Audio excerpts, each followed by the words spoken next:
You know, it's almost like your birthday with a package from China, so let's go.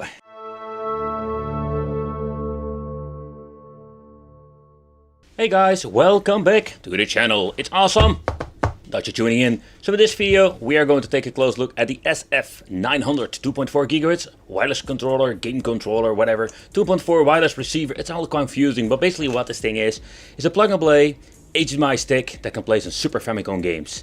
Okay, so about crappy, yeah. Let's try it. I just want to see what we're going to get in the box. To begin with, we're going to get ourselves the toilet paper manual. Okay, so let's see, we're going to get two controllers, Super Famicom-like. I think this is the US style with the colors. We in Europe had the different style. Then we're going to get ourselves the plug and play stick. This is basically the console, like this, that's it. Like it comes also with an SD card. I can say like you can add games to these things, so that's pretty cool. Not like the weird stuff that I've seen before.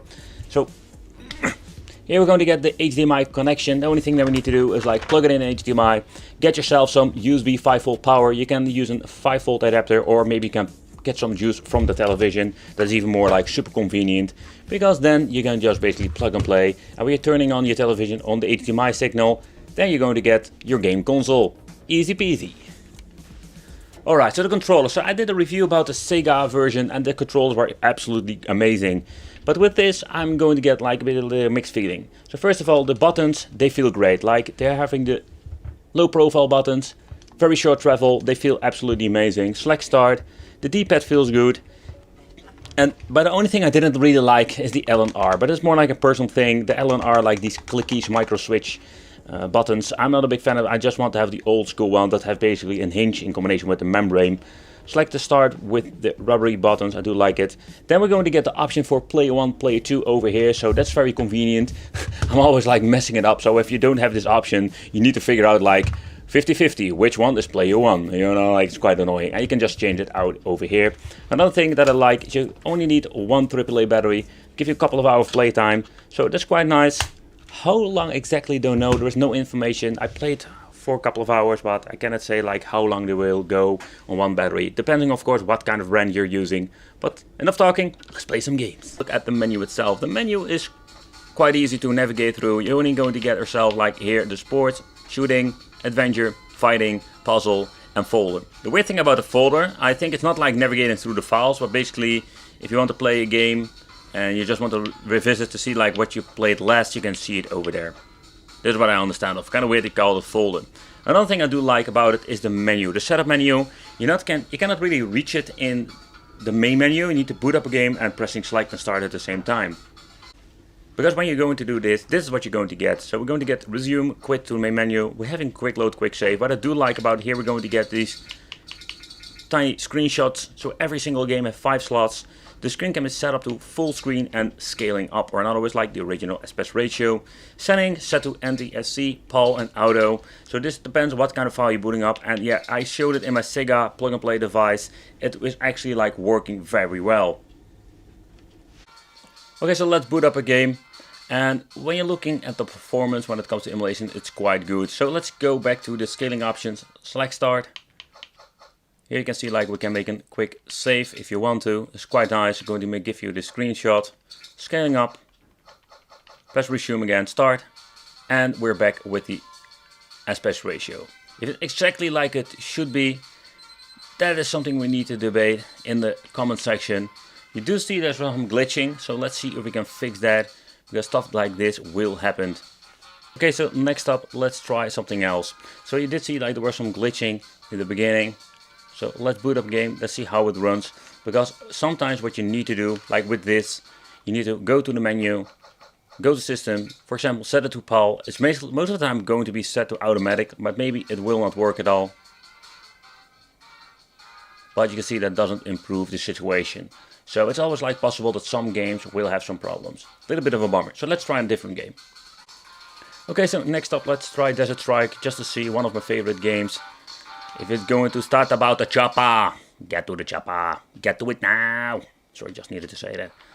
But this game I played it so much as a child. It is a really fun game to play. It's not like a big series. I think you had Soviet Strike, Nuclear Strike. They ported it to the PlayStation 1, to the N64. But this thing on the Super Nintendo looked really cool. But here you can see like this game runs just fine. So this was more like a problem with a certain game. Still, like even now, I find it a little bit of a bummer that we have some issues with some games. So come on man, you can play 16-bit on freaking everything nowadays.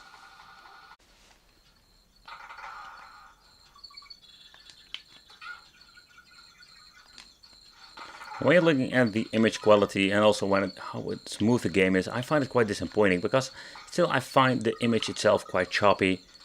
I don't find it a very pleasant experience to watch too.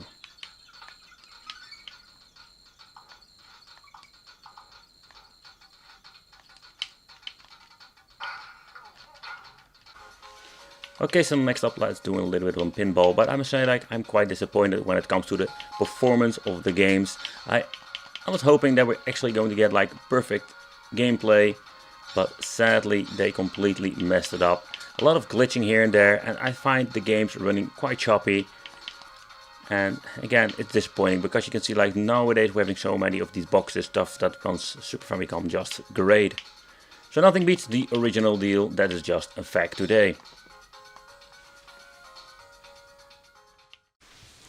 Alright, so let's take a close look in the inside of what this thing made of. Is it just actually like an Android box or an Android stick?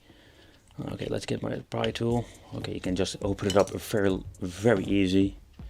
Oh man, so what I hate about these things, like they basically like remove the information of the chip. So you don't know actually what kind of stuff it's running.